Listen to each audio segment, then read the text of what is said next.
Okay, this is going to be a very short video and very straight to the point.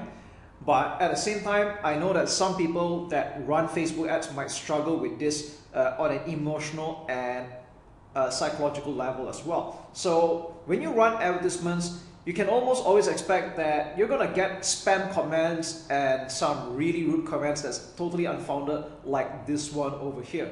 Now, I just want you to know that this is part and parcel of running Facebook ads, because when you run ads, it's always going to a cold audience, and some of them might just project their insecurities or their negative thoughts onto your post, no matter how well intentioned you are.